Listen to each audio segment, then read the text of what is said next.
mekanismenya dalam tubuh ayam itu, kalau ayam makan itu dideposit dulu ke dalam tubuh. Jadi makan dideposit dalam tubuh. Nah, untuk produksi telur hari ini itu mengeluarkan atau mengambil dari deposit yang ada di tubuh.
Assalamualaikum warahmatullahi wabarakatuh. Jumpa lagi di channel edukasi peternakan para PS. Di video kali ini kita akan membahas tentang feed intake.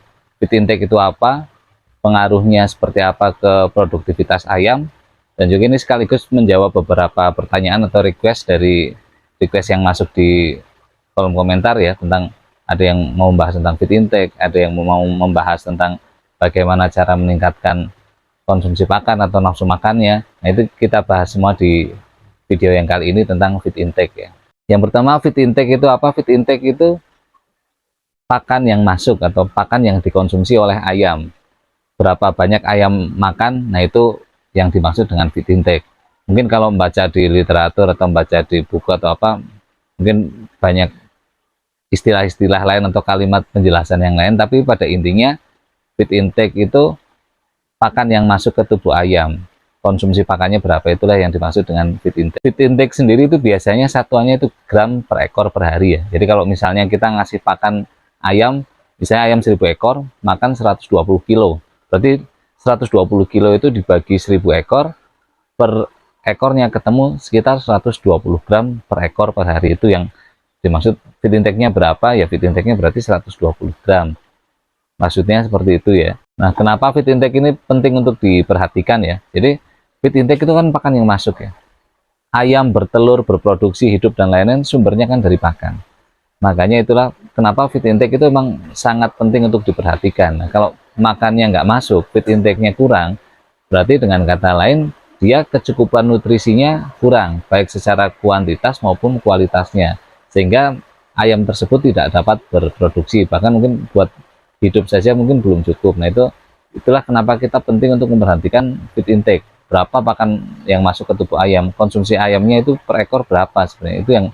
Itulah kenapa kita penting untuk memperhatikan dan tahu tentang feed intake. Feed intake sendiri itu beda-beda ya, tiap tahapan umur beda, tiap kondisi juga beda. Tiap tahapan umur maksudnya misalnya ayam umur muda, ayam grower, ayam layer, itu konsumsi pakannya memang kebutuhannya lain-lain. Jadi kebutuhan feed intake-nya memang lain-lain, itu yang dimaksud dengan berbeda sesuai dengan umurnya. Kemudian beda-beda juga antar kondisinya. Misalnya ayam sehat, ayam sakit, ayam stres, itu konsumsi pakannya itu lain-lain.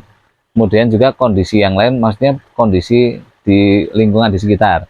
Misalnya untuk kandang-kandang yang di lingkungannya panas, itu feed intake-nya relatif lebih rendah dibanding ayam-ayam yang dipelihara di daerah dingin atau lingkungan sekitarnya dingin atau nyaman atau sejuk. Feed intake sendiri juga sering digunakan untuk melihat kondisi ayam sebenarnya. Jadi kalau misalnya ayam normal, anggaplah dibikin rata-rata 120 gram ya, kok feed intake-nya turun dari biasanya, itu biasanya ayam ada masalah. Apa ayamnya itu stres atau sakit atau apa, itu biasanya bisa kita lihat dari penurunan feed intake-nya. Begitu juga kalau pas ayam masa penyembuhan setelah sakit ya, setelah sakit ayam kan diobati ya.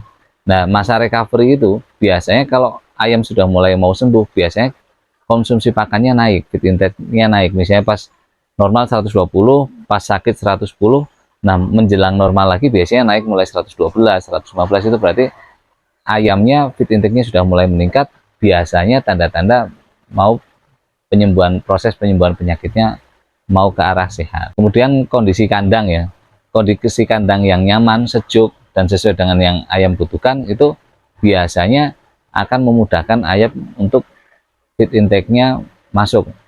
Ya, istilahnya kalau hidupnya enak, nyaman, rumahnya nyaman, sejuk, buat makan enak, tempat pakan, piring, gelasnya bersih semua, biasanya buat makan enak. Itu makanya untuk kondisi di kandang dibuat senyaman mungkin agar ayam bisa nafsu makannya bisa baik. Sebaliknya kalau kandang tidak nyaman ya, misalnya terlalu panas atau sirkulasi udara jelek biasanya, atau pencahayaannya kurang misalnya, itu biasanya konsumsi pakan juga akan sulit untuk mencapai yang standar yang kita tentukan. Kemudian yang tadi sempat kita singgung tentang lingkungan ya, suhu lingkungan. Jadi untuk kandang-kandang yang dipelihara di kondisi panas ya, misalnya di daerah-daerah panas, di pinggir pantai atau di tengah sawah, itu biasanya feed intake-nya relatif rendah. Itu biasanya sulit untuk mencapai feed intake di angka 120, itu susah.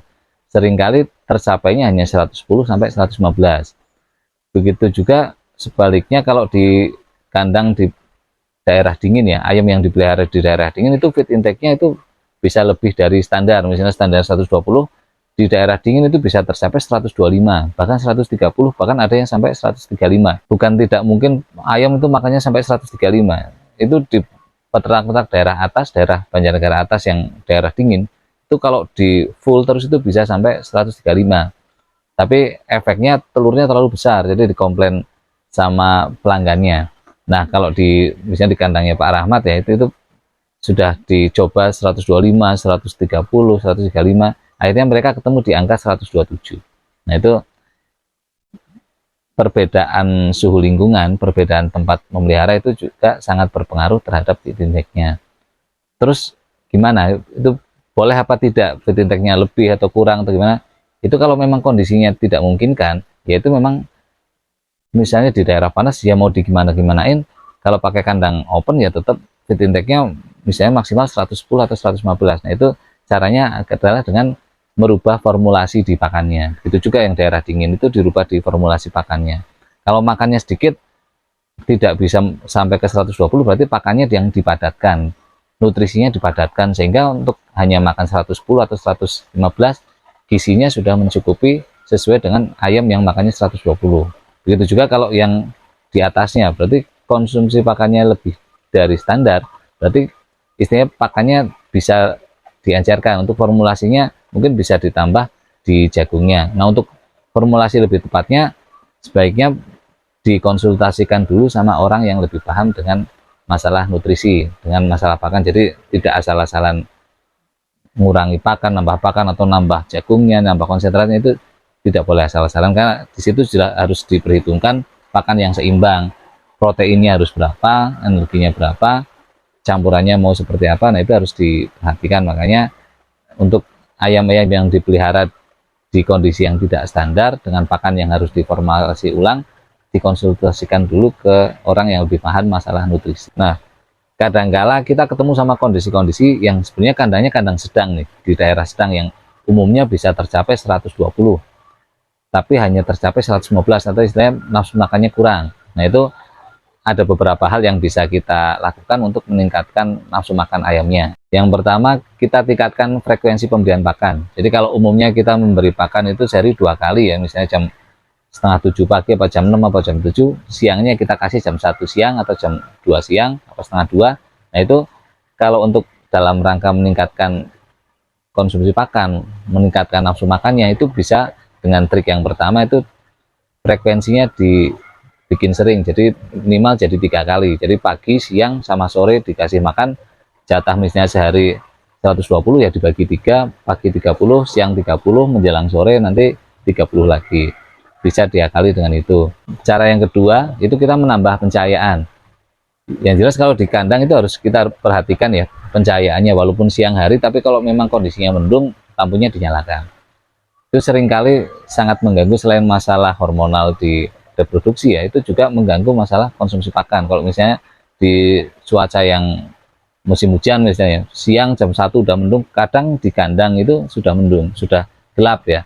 Misalnya apalagi kalau atapnya tidak ada monitornya, apa tidak ada atap asbes yang bening, biasanya di kandang itu gelap. Nah itu bisa dilakukan dengan ditambah pencahayaan waktu di siang hari. Lampunya dinyalakan di siang hari walaupun masih siang, tapi kalau memang kenyataannya tidak terlalu terang, bisa dinyalakan pas di siang hari. Kemudian penambahan pencahayaan juga bisa dilakukan di tengah malam. Misalnya di timernya itu bisa kita setting penambahan pencahayaan 1 jam. Biasanya di jam 12 malam sampai jam 1 pagi dini hari ya, sekitar 1 jam itu dinyalakan lagi agar untuk menghabiskan pakannya. Misalnya kok sore kelihatan belum habis, itu bisa ditambah pencahayaan di tengah malam.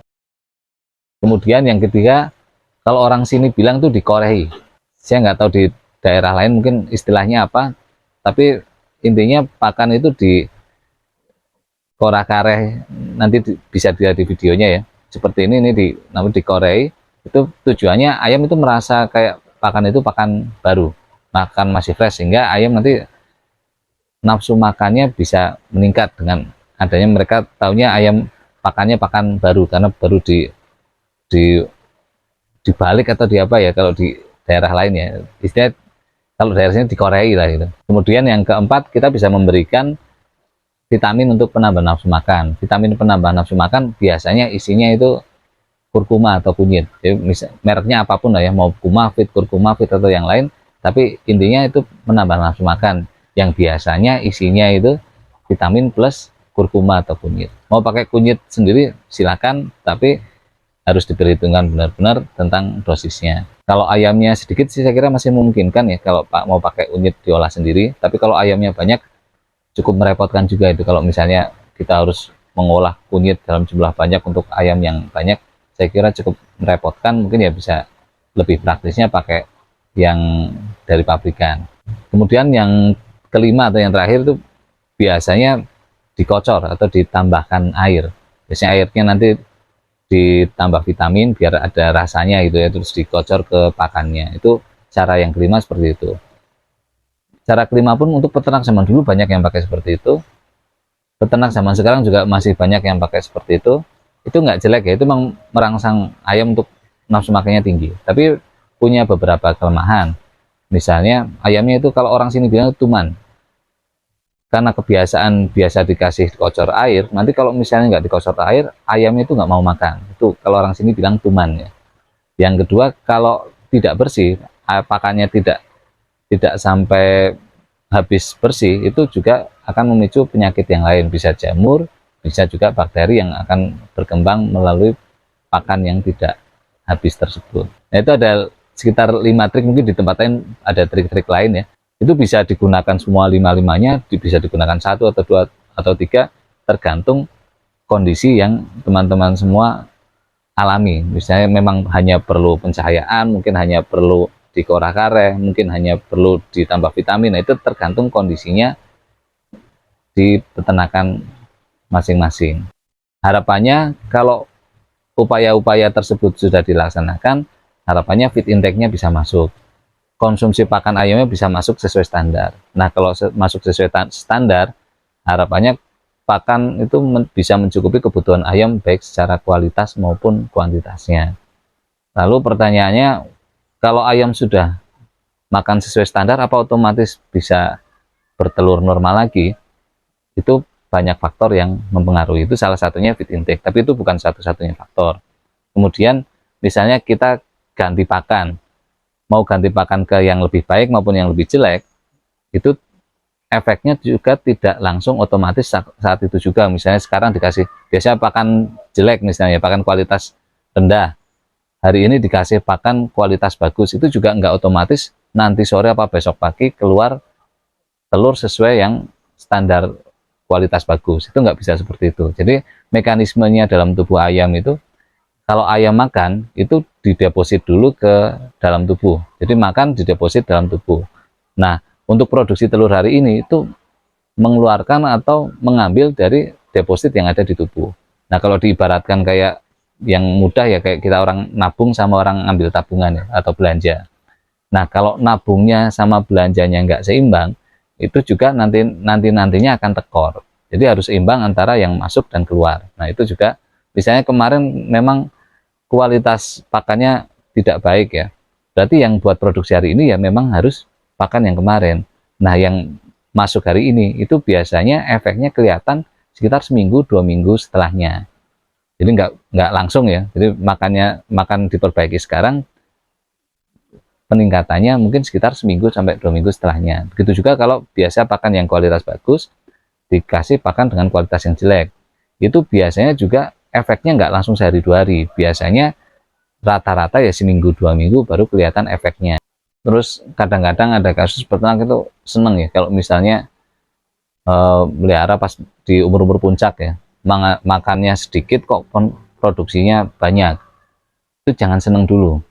Itu sama kayak yang tadi diibaratkan, antara belanjanya sama nabungnya nggak seimbang. Nanti kalau terus-terusan dibiarkan makannya, feed intake-nya nggak masuk tapi produksinya maksimal 90% lebih, jangan kaget nanti umur 35-40, kira-kira di umur itu langsung produksinya anjlok, turun atau sakit atau apa, itu karena konsumsi pakannya tidak terpenuhi pas kondisi peak produksi puncak. Itu produksinya lagi banyak-banyaknya tapi tidak diimbangi dengan konsumsi pakannya. Jadi shoppingnya lagi semangat-semangatnya shopping tapi tidak diimbangi dengan pemasukan atau tabungannya. Akibatnya nanti di umur 35-40 karena yang dibongkar sudah habis, akhirnya ya langsung ngedrop, misalnya penyakit gampang masuk dan langsung produksinya langsung ngedrop. Kemudian pergantian pakan dari kualitas yang tinggi ke kualitas yang di bawahnya atau kualitasnya jelek, seringkali efeknya nggak langsung turun. Tapi kita sebenarnya paling gampang dilihat itu biasanya gejala awalnya itu bobotnya terkoreksi itu turun ya maksudnya. Misalnya pas masih pakai pakan yang bagus, bobotnya rata-rata 18, 19 itu ya. Itu ditimbang. Kalau nggak percaya misalnya, itu ditimbang. Nanti setengah bulan kemudian, 2 minggu atau 3 minggu atau 4 minggu ditimbang lagi.